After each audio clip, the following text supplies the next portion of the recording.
आज अपने बात करने वाले हैं यूट्रस के बारे में। तो जो यूट्रस होता है उसे बेसिकली वोम्ब के नाम से भी जाना जाता है। ठीक है। वोम्ब का मतलब होता है गर्भ। ठीक है। तो इसे वोम्ब के नाम से भी जाना जाता है। ये क्या होता है बेसिकली? यूट्रस जो होता है वो क्या है? एक होलो मस्कुलर ऑर्गन है। क्या है? एक होलो मस्कुलर ऑर्गन है। होलो का मतलब होता है बेसिकली एक ऐसा ऑर्गन। होलो का मतलब होता है खोखला। ठीक है। जैसे कि ये आपका है, अगर स्ट्रक्चर अपने ड्रॉ करें, अ, ऐसा कुछ स्ट्रक्चर आता है, तो ये जो हिस्सा होता है इसे बेसिकली अपने यूट्रस बोलते हैं। तो यूट्रस जो है इसमें क्योंकि खाली जगह प्रेजेंट है, तो ऐसे स्ट्रक्चर को बेसिकली अपने कहते हैं ये आपका क्या है? एक होलो मस्कुलर ऑर्गन होता है। और ये क्या कर किसके लिए रिस्पॉन्सिबल होता है? तो अपने कहते हैं ये है प्रेगनेंसी के दौरान फीटस को डेवलप करने और फीटस को प्रोटेक्ट करने के लिए रिस्पॉन्सिबल होता है। मतलब जो फीटस होता है, जो बच्चा होता है, वो यहाँ पे बेसिकली क्या उसकी जो ग्रोथ होती है, या फिर यहीं पे बेसिकली वो उसका नरिशमेंट जो होता है, पालन पोषण जो होता है, यहीं पे आके होता है। ठीक है, इसी पार्ट में आके होता है। अब अपने बात करते हैं आगे इसके बारे में, कुछ बेसिक चीज़ों के बारे में बात करें तो बेसिकली ये कहाँ पाया जाता है, लोकेशन की बात करते हैं तो अपने कहते हैं ये pelvic, located in the pelvis. Pelvis के अंदर पाया जाता है, ब्लैडर और रेक्टम के पास में, रेक्टम के बीच में। तो जो आपकी यूरिनरी ब्लैडर होती है फीमेल की, और जो रेक्टम होता है उसके बीच में पाया जाता है। तो उसकी जो पोजीशन जो बनती है वो अपने कहते हैं, इसकी जो पोजीशन होती है वो होती है आपकी anteverted anteflex, anteverted anteflexed, anteflexed. ठीक है। तो यूट्रस की जो पोजीशन है वो क्या है? यूट्रस की पोजीशन है होती है आपकी एंटी वर्टेड एंटी फ्लेक्स्ड। मतलब यहाँ पे दो एंगल बनते हैं। ठीक है। अब इसको डायग्राम से समझते हैं, डायग्राम से इसको समझने की कोशिश करते हैं। देखते हैं, देखो, ये मान लो आपका है यूट्रस।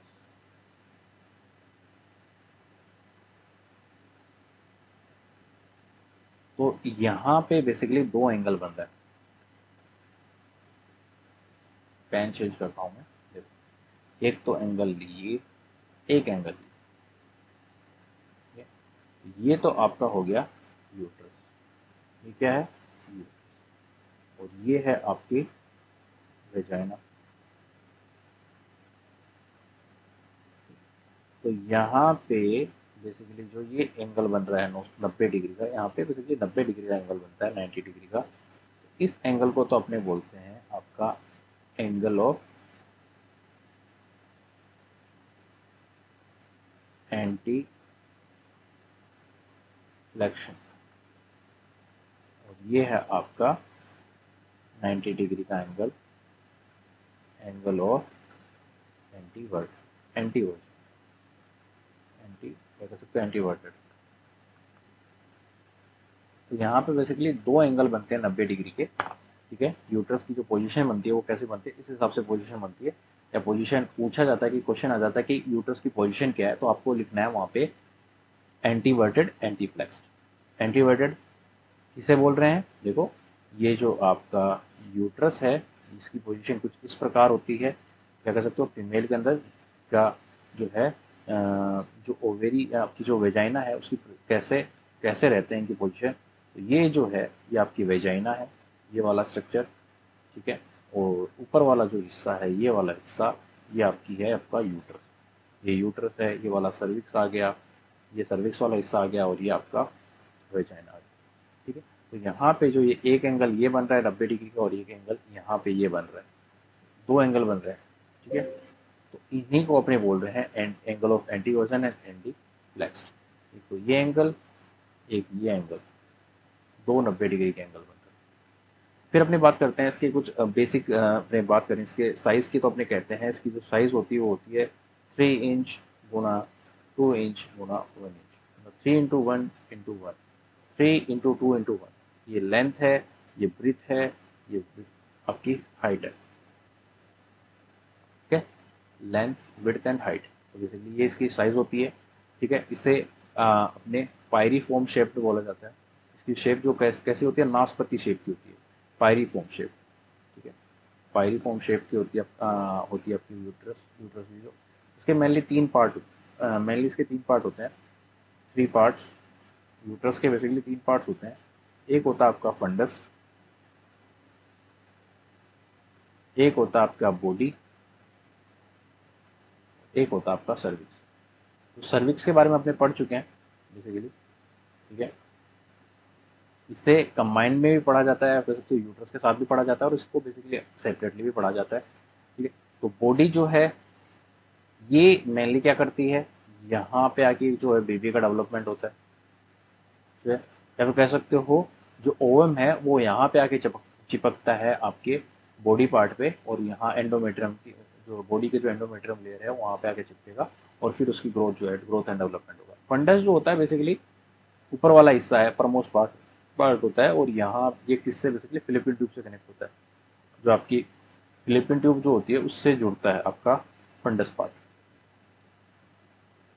और अपने बात करें सर्विक्स की, तो जो सर्विक्स है बेसिकली क्या कर रहा है, यूट्रस को आपके वेजाइना से जोड़ने का काम कर रहा है। फिर अपने देखा था जो यूट्रस की साइड प्रेजेंट होता है उसे एंडोसर्विक्स बोलते हैं, और जो वेजाइना की साइड जो ओपनिंग कर सकते हो जो पार्ट प्रेजेंट होता है उसे एक्सोसर्विक्स बोलते हैं, ठीक है।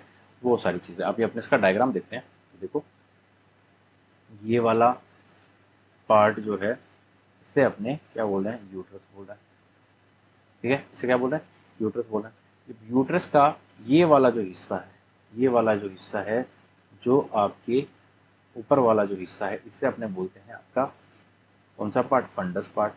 और ये वाला जो हिस्सा है, ये वाला हिस्सा इसे अपने बोलते हैं बॉडी। और ये वाला जो हिस्सा है जो मैं ब्लैक कलर से ड्रॉ कर रहा हूँ, ये वाला हिस्सा जो है इसे अपने बोलते हैं सर्विक्स, ठीक है। 3 पार्ट हो गए, fundus, body and cervix. Fundus क्या कर रहा है, आपके फिलिपिन ट्यूब से जुड़ा हुआ है। बॉडी जो है यहाँ पे आके बच्चा जो होगा यहाँ पे आके इम्प्लांट होगा, यहाँ पे आके चिपकेगा, यहाँ पे उसकी ग्रोथ होगी। और सर्विक्स जो नीचे वाला हिस्सा जो आपकी यूट्रस को फिलिपिन ट्यूब का आपके वेजाइना से जोड़ने का काम कर रहा है। देखो ये वाला सर्विक्स। और देखो उस टाइम मैंने सर्विक्स जब आपको पढ़ाया था तो उस टाइम बताया था कि यहाँ पे एक छेद पाया जाता है, कह सकते हैं ओपनिंग प्रेजेंट होती है। ये वाले ओपनिंग की बात हो रही थी जिसे अपने सर्वाइकल क्या बोल रहे थे, सर्वाइकल ओस बोल रहे थे, ठीक है। और ये केस जो नॉर्मली क्या होती है, क्लोज होती है। बट जब बच्चा जन्म लेने वाला होता है तो उस टाइम ये धीरे धीरे ओपन होती है, और फिर बच्चा इस यहाँ से फिर आएगा आपके ओवेरी के आपके वेजाइना के अंदर, और वेजाइना से बाहर निकल जाएगा। अब बात करते हैं यूट्रस के लेयर्स के बारे में। तो यूट्रस में बेसिकली 3 लेयर होती हैं, एक होता है आपका एंडोमेट्रियम, एक होती है आपकी मायोमेट्रियम, और एक होती है आपकी पेरीमेट्रियम। 3 लेयर होती हैं। अब बात करते हैं सबसे एंडोमेट्रियम की। तो एंडोमेट्रियम, एंडो का मतलब होता है सबसे इनर लेयर, ठीक है। एंडोमेट्रियम सबसे इनर मोस्ट लेयर होगी, ठीक है।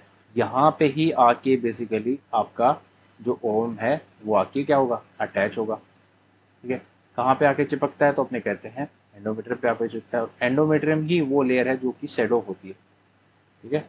शेड ऑफ होती है मतलब फटती है, यही लेयर फटती है, ठीक है। अब ये लेयर फटेगी, जिससे ब्लीडिंग होगी, मेंस्ट्रुअल साइकिल आएगी, यही फिर वापिस से प्रोलिफरेट होगी एस्ट्रोजन हार्मोन की इन्फ्लुएंस में। एस्ट्रोजन हार्मोन आएगा, फिर वापिस इसको रीजनरेट कराएगा, प्रोलिफरेट कराएगा, वापिस से रीग्रोथ कराएगा। दूसरी जो आपकी लेयर होती है वो होती है आपकी मायोमेट्रियम, जो कि मिडल लेयर है, ठीक है। और ये ऐसी लेयर है जो कि यूट्रस के कॉन्ट्रेक्शन के लिए रिस्पॉन्सिबल होती है। मायोमेट्रियम जो होती है वो यूट्रस के कॉन्ट्रेक्शन के लिए रिस्पॉन्सिबल होती है। जब एक मदर के लेबर पेन होता है, मतलब जब उसको बच्चा होने वाला होता है, उस दौरान क्या होता है, बहुत ज़्यादा कॉन्ट्रेक्शन होते हैं फीमेल के अंदर, जिसकी वजह से बच्चा जो होगा, कॉन्ट्रेक्शन की वजह से क्या होगा, बच्चा आगे की तरफ पुश आउट होगा। कहने का मतलब कह सकते हो एब्डोमेन से या यूट्रस से वो सर्विक्स की तरफ आगे बढ़ेगा, सर्विक्स से फिर वो वेजाइना में आएगा, वेजाइना से वो फिर वो बाहर निकलेगा।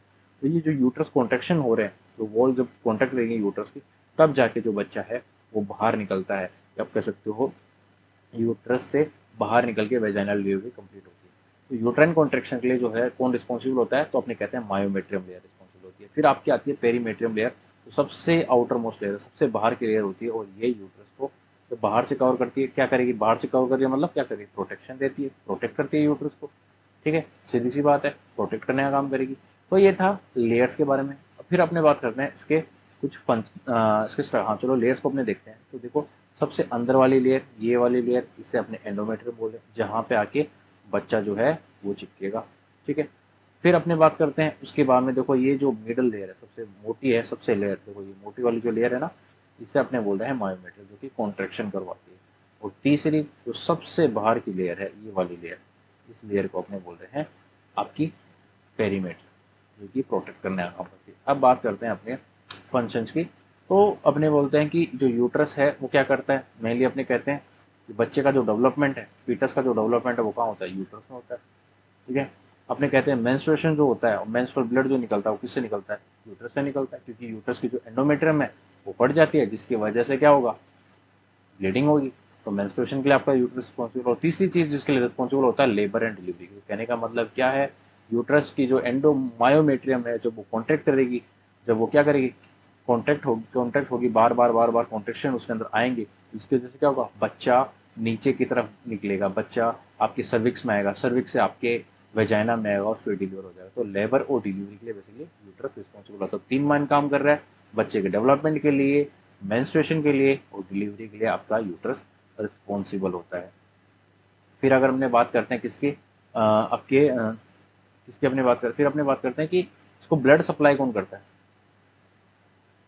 यूट्रस को ब्लड सप्लाई कौन करता है। तो अपने कहते हैं कि भाई दो चीज़ें हैं, आपके यूट्रस को मेनली आपकी यूट्राइन आर्टरी सप्लाई करती है। कौन सप्लाई करती है, यूट्राइन आर्टरी सप्लाई करती है। दूसरी चीज़, इसको आपकी जो ओवेरियन आर्टरी है ये भी सप्लाई करती है, ओवेरियन आर्टरी। तो दो आर्टरी हैं जो सप्लाई करती हैं, कौन कौन सी हैं, एक तो आपकी है ओवेरियन आर्टरी और एक है आपकी यूट्राइन आर्टरी। तो मेनली कौन करती है, तो मेनली अपने कहते हैं यूट्राइन आर्टरी सप्लाई करती है आपके, ब्लड सप्लाई करती है आपके यूट्रस को। ठीक है। तो अभी अपने क्या क्या देखा, आपने कहा कि जो आपका यूट्रस होता है उसकी साइज होती है आपकी 3 inch into 2 inch into 1 inch. आपने कहा इसका जो वजन होता है अपने कहते हैं 60 ग्राम होता है। अपने कहते हैं इसकी शेप कैसी होती है, पायरीफॉर्म शेप होती है, वनस्पति जैसी इसकी शेप होती है। फिर आपने कहा कि ये इसमें बेसिकली 3 लेयर होती हैं, एक होता है एंडोमेट्रियम, एक होता है मायोमेट्रियम और एक होती है आपकी पेरीमेट्रियम। पेरीमेट्रियम सबसे बाहर की है, मायोमेट्रियम आपके मिडल लेयर है, एंडोमेट्रियम अंदर वाली लेयर है। एंडोमेट्रियम पे आती आपका बेबी इम्प्लांट होता है। मायोमेट्रियम कॉन्ट्रेक्शन के लिए रिस्पॉन्सिबल होती है, पेरीमेट्रियम प्रोटेक्शन के लिए रिस्पॉन्सिबल होती है। फिर आपने कहा इसको ब्लड सप्लाई कौन कर रहा है, तो आपने कहा यूट्रस, यूट्राइन आर्टरी सप्लाई कर, यूट्राइन आर्टरी है वो ब्लड सप्लाई करती है, ओवेरियन आर्टरी है वो ब्लड सप्लाई करती है। फिर आपने कहा कि भाई इसके फंक्शन क्या है, तो आपने कहा कि भाई ये क्या करती है, मेंस्ट्रुएशन के लिए रिस्पॉन्सिबल है, बच्चे की डिलीवरी के लिए रिस्पॉन्सिबल है और बच्चे के डेवलपमेंट के लिए रिस्पॉन्सिबल है। तो ये था यूट्रस के बारे में।